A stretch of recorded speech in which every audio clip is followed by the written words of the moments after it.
নমস্কাৰ বেদিক এষ্ট্ৰলজি আছামৰ সকলো বন্ধু বান্ধৱীলৈকে মোৰ আন্তৰিক অভিনন্দন জ্ঞাপন কৰিলোঁ। আজি মই আলোচনা কৰিবলৈ গৈছোঁ কৰ্কট ৰাশিৰ জীৱনৰ কিছু বিশেষ কথালৈ। কৰ্কট ৰাশিটো পুনৰ্বসু নক্ষত্ৰৰ এটা চৰণ, পুষ্যা নক্ষত্ৰৰ 4টা চৰণ আৰু অশ্লেষাৰ 4টা চৰণ মিলি পেলাই নিৰ্মাণ হৈছে। কৰ্কট ৰাশিৰ অধিপতি অৰ্থাৎ মালিক হ'ল চন্দ্ৰ আৰু কৰ্কট ৰাশিৰ জাতক জাতিকাসকলৰ নামৰ আদ্যাক্ষৰ হয় হি, হু, হে, হো, দা, দ, হি, দু, দে, দ। কৰ্কট ৰাশিত জন্মজাতকসকল সাধাৰণতে ধৰ্মপৰায়ণ, কুলশ্ৰেষ্ঠ, সত্যবাদী, দেৱ ব্ৰাহ্মণৰ প্ৰতি শ্ৰদ্ধা থকা, বায়ুযোগ কফ ৰোগ বিশিষ্ট, বহু ক্ষেত্ৰত এওঁলোক সংৰক্ষণশীল মনৰ হয়। সামাজিক ৰীতি নীতিৰ ক্ষেত্ৰত পৰম্পৰা বজাই ৰখাটো এওঁলোকৰ স্বভাৱ। আনৰ দুখ দূৰ কৰিব বিচৰাটো এওঁলোকে সততে ইচ্ছা প্ৰকাশ কৰে। কৰ্কট জাত ব্যক্তি অতি আকৰ্ষক স্বভাৱৰ হয়। যিটো কাম কৰিম বুলি এবাৰ সিদ্ধান্ত গ্ৰহণ কৰে তাক তেওঁ কৰিহে এৰিব, কোনো মূল্যৰ বিনিময়ত সম্পন্ন কৰিবই। তেওঁলোকৰ খং খন্তেকীয়া, কিন্তু মিত্ৰৰ সংখ্যা অতি কম। এই ৰাশিৰ ব্যক্তিয়ে যিকোনো পৰিস্থিতিতে নিজক খাপ খুৱাব পাৰে আৰু কাৰ্য সফলৰূপে ৰূপায়ণ কৰিবলৈ সক্ষম হয়।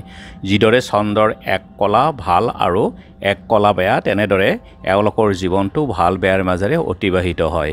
আৰু এওঁলোকৰ বেপাৰ, যোগান বিভাগ, নৌবাহিনী, আদালত বা বেংক, কোষাগাৰ, ৰাজহ বিভাগ, শোধনাগাৰ, জনসংখ্যা আদি বিভাগত যদি তেওঁলোকে কৰ্মৰত হয়, তেওঁলোকে সফলতা লাভ কৰিবলৈ সক্ষম হয়।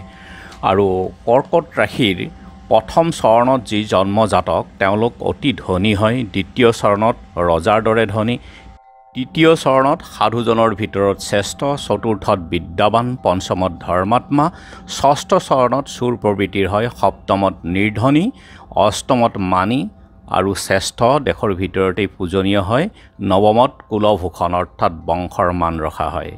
আৰু কৰ্কট ৰাশিৰ জন্মৰ 11 দিনত তেওঁৰ মৃত্যুৰ ভয় থাকে, 9 মাহত বহুতো কষ্ট হয় আৰু প্ৰথম বছৰত ৰোগ ব্যাধি হয়, সপ্তম বৰ্ষত পানীৰ পৰা ভয় থাকে, নৱম বৰ্ষত শৰীৰৰ ৰোগ, 12 বছৰ বয়সত জল ভয় আৰু জলত ডুবাৰ ভয় থাকে, 20 বছৰ বয়সত লোহাৰ দ্বাৰা আঘাত হ'ব পাৰে, 35 বৰ্ষত অল্প মৃত্যুৰ ভয় থাকে, 45 বৰ্ষত দেৱদেৱৰ ৰোষত পৰিব পাৰে, 55 বৰ্ষ আৰু 61 বৰ্ষত অল্প মৃত্যুৰ ভয়, ৰাজদণ্ড আৰু কঠিন ৰোগ, অগ্নি, সৰ্প, জল, বলদ গৰু, বাঘ আদিৰ দ্বাৰা আঘাতপ্ৰাপ্ত হয়।